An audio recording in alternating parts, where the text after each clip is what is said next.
Just after the meeting, Jenna turned to the group and said, "This project wouldn't have succeeded without my vision." Her words hung in the air, sharp and deliberate. I felt the room shift around me, colleagues exchanging surprised glances. My heart didn't race, I kept my calm, voice steady. "Actually, it was a team effort," I said quietly, but no one really listened. I closed my laptop slowly, nodded to myself, and quietly stepped away from the team, knowing I had to rethink everything. Before we start, type 1 if you've ever dreamed of getting revenge but never got the chance. No judgment here, and hit that subscribe button. We don't let betrayal slide around here, not even from people who don't subscribe. Let's continue.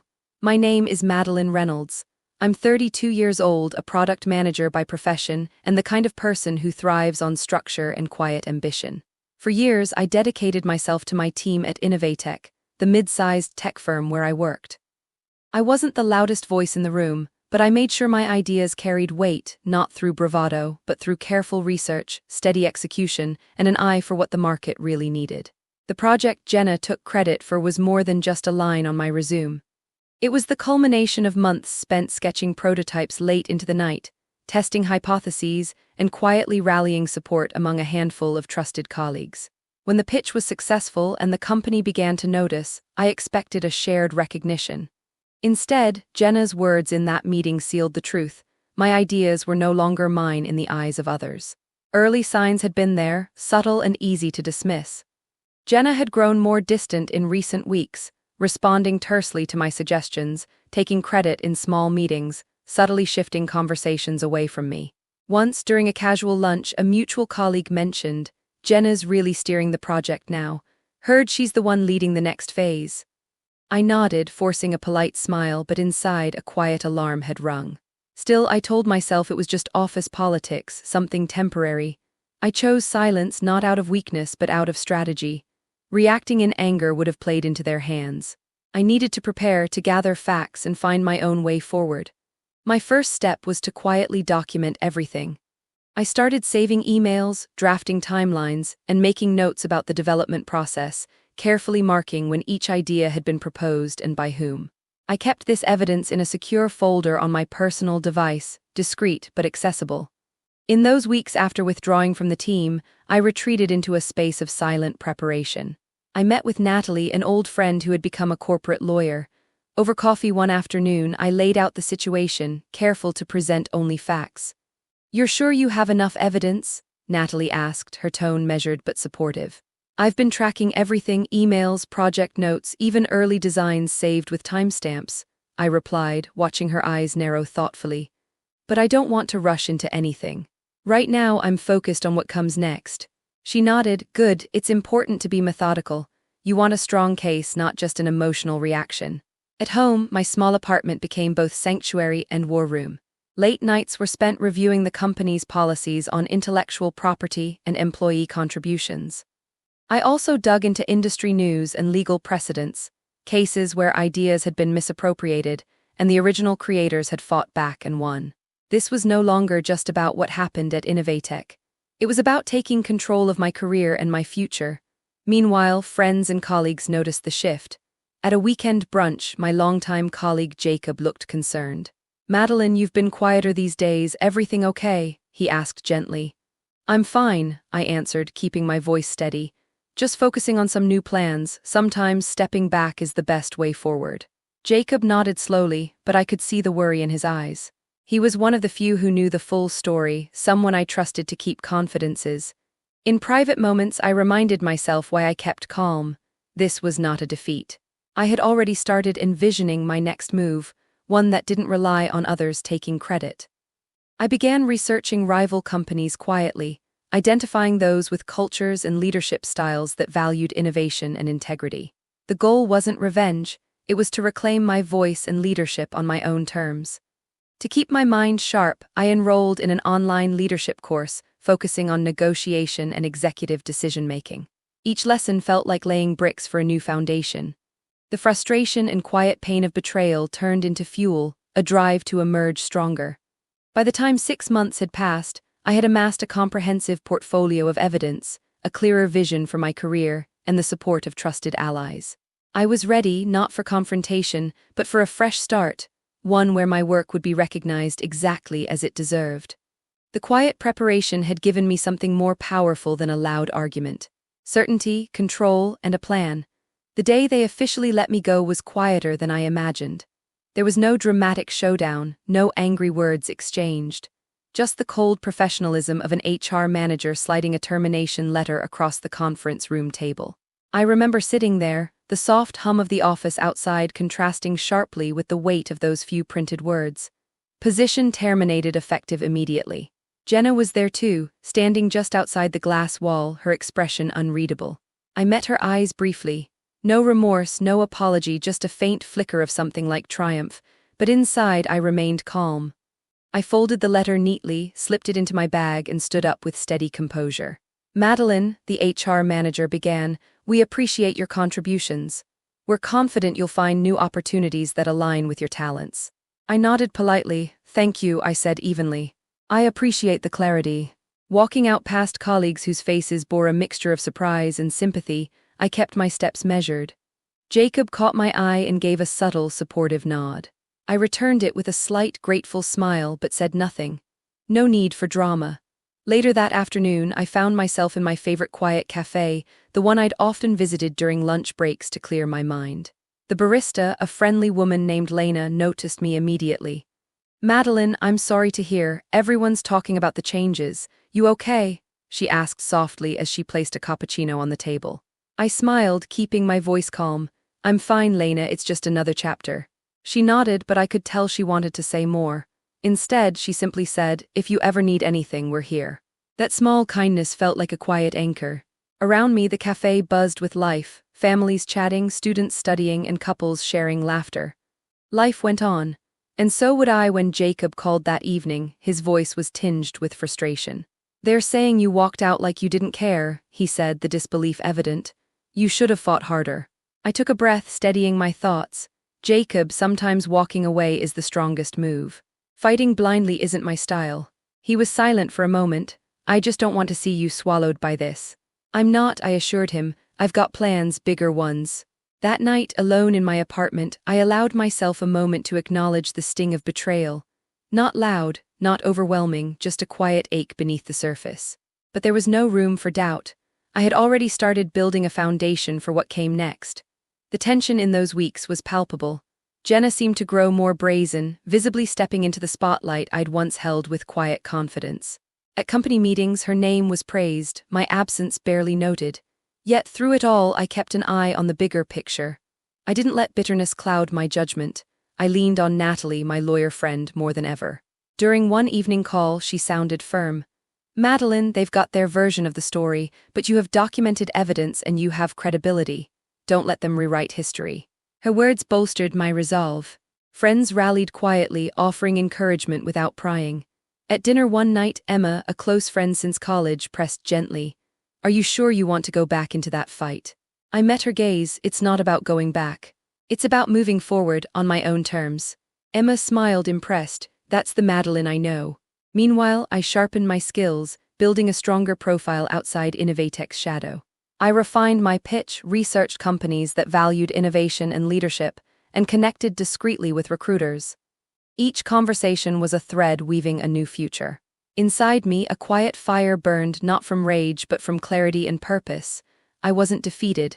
I was simply biding my time, readying the moment when I could reclaim my story. The official severance was just paperwork. The real departure was from the team, the environment where my ideas had been stolen. But with every small step, every late night spent building my case and connections, I felt more in control. 6 months after that cold afternoon in the conference room, I was no longer just Madeline, the quiet product manager edged out by a friend. I was Madeline Reynolds, ready to take on a new challenge with evidence, allies, and above all, the quiet strength of someone who had refused to break. The calm I had maintained throughout the storm wasn't passivity, it was resilience. And now, the stage was set for what came next. The months after my departure from Innovatech were filled with meticulous work, quiet planning, and a steady gathering of facts. I knew that to reclaim my professional identity and protect my intellectual property, I had to build an unassailable case. There was no room for ambiguity or hearsay. Every claim had to be backed by concrete evidence. Natalie became my closest ally in this phase, a steady presence in a time that could have easily consumed me. Our meetings were no longer casual coffee catch-ups but strategic sessions focused on legal frameworks, rights, and potential outcomes. One afternoon, in her office lined with shelves of law books and case files, Natalie laid out the path ahead. Madeline, your first priority is to organize your evidence in a way that's chronological and verifiable, she explained. Emails, project notes, prototype drafts, everything that shows you were the original creator. I nodded, feeling a quiet determination settle over me. I've kept everything saved on a secure drive. Even early sketches and some video recordings of our brainstorming sessions. She smiled approvingly. Good, the more detailed the better, it's important to anticipate counterclaims. Jenna might argue she contributed too, so we need to show the scope and timing of your input. Gathering that evidence wasn't easy. It meant digging through months of old messages, notes, and recordings, many stored across different devices and platforms. Some files had been deleted or overwritten, likely by someone trying to cover their tracks. But I was persistent. There was one breakthrough when I recovered an early presentation draft I had emailed to Jenna weeks before the team officially kicked off the project. It detailed the core concept, features, and projected benefits, exactly what Jenna later presented as her own work. With this in hand, Natalie and I began drafting a legal notice to Innovatex HR and legal departments, highlighting the intellectual property breach. It was a bold step but necessary to set the tone. Natalie advised, "We're not just threatening litigation yet. This letter is about demanding recognition and the right to negotiate a resolution." I felt a mixture of relief and apprehension as I signed off on the document. For the first time, I was no longer silent. I was asserting my rights. Alongside the legal track, I also sought professional validation. I connected with former colleagues who had witnessed the early stages of the project. Many were willing to speak on my behalf discreetly. I compiled their statements, creating a network of support that extended beyond the courtroom. Emma, my college friend and a marketing executive, offered her insight during one of our calls. "Madeline, what you've built is undeniable. The industry respects authenticity and the truth will come out," she said. "We're here to back you up." Those words, coming from a trusted ally, gave me strength during the lonelier moments when frustration threatened to seep in. At the same time, I was preparing for the next phase of my career. After months of discreet interviews and networking, I had attracted interest from several companies intrigued by my portfolio and leadership potential. One firm stood out, Nexa Solutions, a rising competitor in the tech space known for its commitment to innovation and ethical leadership. Their recruiters appreciated not just my skills, but my story, the integrity I maintained despite adversity. During a video interview with Nexa's CEO, Andrew Morrow, I sensed a shared vision. "Madeline, your approach is exactly what we need," he said, his eyes steady on the screen. "Someone who leads with both intelligence and integrity. We believe in giving credit where it's due." His words were a balm to the wounds left by Jenna's betrayal. Back at home, I maintained a rigorous schedule. Mornings were dedicated to continuing education. I'd enrolled in an advanced leadership and negotiation course to hone my skills. Afternoons focused on legal research and communications with Natalie. Evenings were reserved for interviews and networking.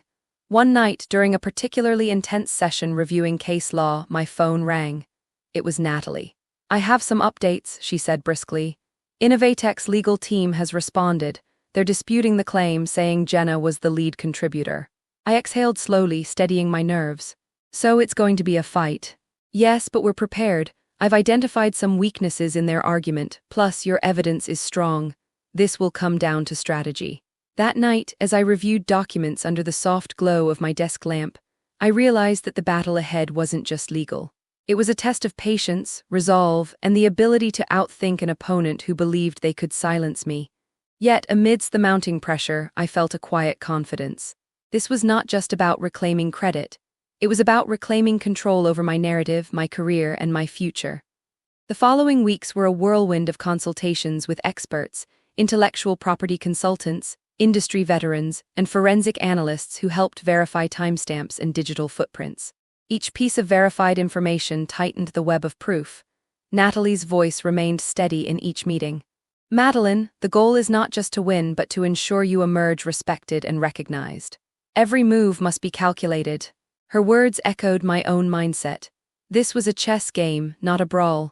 Even as the legal correspondence continued, I took care to prepare for a public-facing comeback. With Nex's offer on the table, I was ready to step back into the industry, not as a sidelined victim but as a leader with a fresh mandate.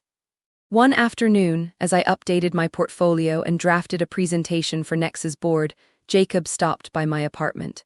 His presence was comforting, a reminder that I wasn't alone. "How are you holding up?" he asked, handing me a cup of tea. I smiled faintly. "Focused, it's been tough, but I'm building something new." Jacob nodded. "You deserve every success coming your way." In that moment, I realized the true strength I had gained wasn't just in legal documents or job offers. It was in the unshakable belief in my own worth and vision. 6 months of silent preparation, of gathering evidence and building alliances, had transformed me. I was no longer the quiet voice overshadowed by betrayal. I was a force, intelligent, prepared, and ready to take back what was mine. The final pieces were falling into place. Now it was time to step into the light and face the confrontation head-on. The day of confrontation arrived quietly, almost deceptively so. It wasn't a storm of shouting or public accusations, but a calculated meeting at Innovatech's legal offices. Natalie and I entered a sleek conference room where Jenna sat flanked by her own lawyer, her expression guarded but confident. "Madeline," Jenna said, her voice polite but cold, "I never intended to take credit from you. The project evolved, it was a team effort." Her lawyer nodded, eyes scanning the documents Natalie had provided. I kept my voice steady, measured. "Jenna, I respect that collaboration is part of any project, but the core concept, the initial designs, and the strategic direction were mine. The emails and early prototypes prove it." The tension in the room was palpable. Jenna's lawyer shifted uncomfortably, flipping through pages of evidence. Natalie leaned forward, calm but firm. "We have a clear timeline that shows your client's involvement began after Madeline had already developed the main framework," Natalie said, pointing to a stack of annotated emails. "This isn't about diminishing teamwork. It's about intellectual property rights." Jenna's face tightened. "I contributed significantly during the development and final pitch. That counts." I nodded. "I don't dispute your contributions in refining the project. But taking sole credit undermines the team's integrity and damages my career." A legal back and forth ensued, voices low but intense, weaving through facts, policies, and company bylaws. Jenna attempted to downplay the evidence, suggesting that some materials were collaborative or that I had shared ideas informally. Natalie anticipated each move. Even if informal discussions occurred, documented drafts and dated communications confirm Madeline's authorship. This isn't just about verbal claims. At one point, Jenna's lawyer tried to introduce a new witness statement supporting Jenna's version. I observed Jenna closely. Her confident facade wavered for a fraction of a second. Natalie countered swiftly, "This statement surfaced only recently and lacks corroborating evidence. Its timing raises questions." The room grew still. After several hours, the meeting ended without resolution, but with an understanding that the matter would move to formal arbitration if necessary. Walking out with Natalie, I felt a mixture of exhaustion and quiet satisfaction. I had stood firm, not with anger but with undeniable proof and calm authority. Later, over dinner with Emma and Jacob, I shared the day's events. "So what happens now?" Emma asked, concern flickering in her eyes. "We wait for the company's formal response," I replied, "but the tide has shifted. They can no longer ignore the truth." Jacob smiled. "You handled it with grace and power, that's what matters." In the days that followed, I began finalizing negotiations with Nexa Solutions.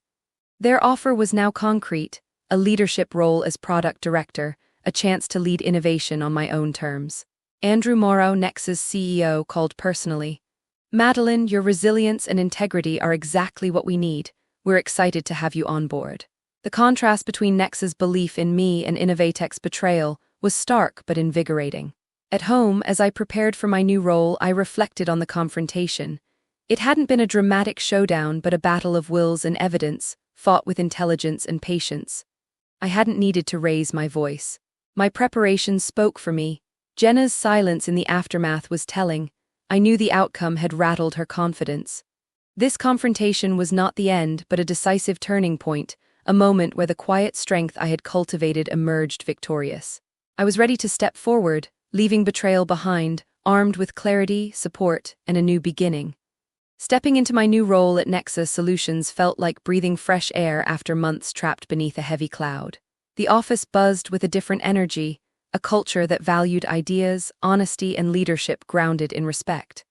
From day one, I was given the autonomy and resources to lead product innovation the way I'd always envisioned. The weeks that followed were a whirlwind of meetings, strategy sessions, and team building. I assembled a diverse group of talented individuals, each bringing a unique perspective. Our early brainstorming sessions felt electric, charged with the excitement of a fresh start unburdened by past betrayals. I could feel the difference immediately. This was a place where my voice mattered and where credit was given where it was due. But even as I thrived in this new environment, the legal battle with Innovatech loomed in the background.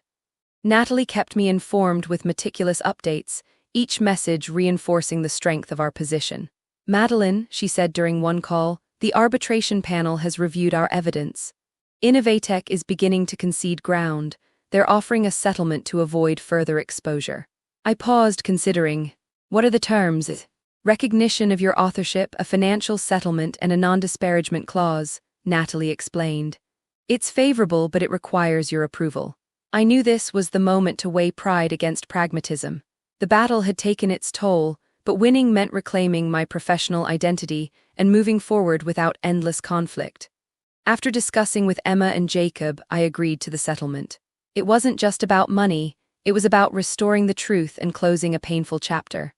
With the legal dispute nearing resolution, Nex's support became a cornerstone of my recovery and growth. During a company-wide town hall, Andrew Morrow introduced me to the team as their new product director. "Madeline embodies the resilience and innovation we champion," he said warmly. "Her journey is an inspiration, and we're proud to have her lead our next chapter." The applause was genuine, and I felt a swell of gratitude and purpose. This was more than a job, it was a second chance. Back at home, the changes were tangible. I began to reclaim my life outside work, reconnecting with friends and family who had supported me quietly through the ordeal. Emma and I celebrated small victories over dinner, toasting to the future. "Look how far you've come," she said, smiling. "You turned a painful betrayal into a launchpad." Jacob, too, remained a steady presence, often dropping by with encouraging words or simply to listen. The shift in my mindset was profound. The anger and hurt that once shadowed my thoughts had given way to a calm determination and confidence. I was no longer defined by what happened at Innovatech, but by how I responded. At work, initial successes began to mount. Our first major product update under my leadership received enthusiastic client feedback. I was invited to speak at industry panels, sharing insights on innovation, leadership, and resilience. One evening, after a particularly energizing presentation, Andrew pulled me aside. "Madeline, your vision is already shaping Nex's future," he said sincerely. "We see you as a vital part of this company's growth." His words affirmed the path I'd chosen. Of course, the journey wasn't without challenges. Leading a new team, navigating company politics, and proving myself in a fresh arena demanded constant focus and adaptability. But with each obstacle, I found strength in the preparation and lessons from the past. Through it all, I maintained close contact with Natalie. When the settlement was finalized, she sent me a brief message. "Congratulations, Madeline. Justice served smartly and effectively." Her words were a fitting closure to a chapter written with patience and strategy, not impulsive confrontation. As I looked ahead, I felt a deep sense of hope. The quiet months of planning, the tense legal battle, and the leap into a new role had forged a stronger, wiser version of myself. This was more than a professional victory. It was a reclaiming of identity, a restoration of trust in my own worth, and the beginning of a future defined not by betrayal, but by resilience and success. I had taken the hardest step, stepping away, and it had led me here. Empowered, recognized, and ready for whatever came next. The aftermath of the legal settlement rippled quietly but unmistakably through Innovatech. Jenna's star, once bright and seemingly untouchable, began to dim. Rumors circulated about strained relationships within the team and management's dissatisfaction with her handling of the project's fallout. Colleagues who once admired her started keeping their distance, and whispers of missed deadlines and faltering leadership grew louder. One afternoon, Jacob messaged me, his tone a mixture of relief and sympathy. "I heard Jenna's been sidelined from major projects. Seems the company is losing trust in her." I replied simply, "Justice isn't about revenge. It's about truth prevailing. Back at Nexa, the contrast was stark. My role as product director was gaining momentum. The projects I led were receiving recognition both internally and from clients. I found myself mentoring younger colleagues, sharing lessons not just about innovation, but about integrity and perseverance. During a team meeting, one junior developer remarked, "Your journey is inspiring. It shows that patience and strategy can really change the game." I smiled, grateful for the reminder that my story had value beyond my own ambitions. Family and friends noticed the transformation too. Emma told me, "You've grown so much stronger, more confident. It's like you're writing your own rules now." The settlement had also clarified my professional standing. Official acknowledgments from Innovatech recognized my authorship of the project's core ideas, restoring my credibility in the industry. Financially, the settlement provided a cushion that allowed me to focus on growth without distraction. Yet beyond the legal and professional victories, the biggest change was within me. The betrayal that once felt like a wound had become a source of quiet strength. I learned to trust my instincts, to speak up when necessary, and to know when to walk away with grace. One evening, as I sat with Emma and Jacob, I shared my thoughts. This whole experience taught me that success isn't just about the work you do, it's about how you protect your vision and stand firm without losing yourself. They nodded in agreement, their eyes reflecting respect and hope. The future was open, full of possibility. The past no longer shadowed my steps but illuminated the path ahead, a path where I led with wisdom, resilience, and unwavering integrity. Months have passed since I stepped into the role of product director at Nexa Solutions, and with each day, I feel more anchored in a life defined by purpose and clarity. The shadows of betrayal no longer haunt me, they've become part of a story I own, a chapter that taught me resilience and the power of quiet strength. One afternoon, Emma stopped by my apartment with her usual bright smile. As we sipped tea on the balcony, she asked softly, "What's the biggest lesson you're taking from all this?" I looked out at the city skyline, sunlight casting long shadows. That sometimes the most powerful move is knowing when to step back, not out of fear but out of strategy. Holding on to your integrity, even in silence, can open doors you didn't expect. She nodded thoughtfully, "You've turned pain into power." Later that evening, as I prepared notes for an upcoming industry panel, my phone buzzed with a message from Andrew Morrow, Nexa's CEO.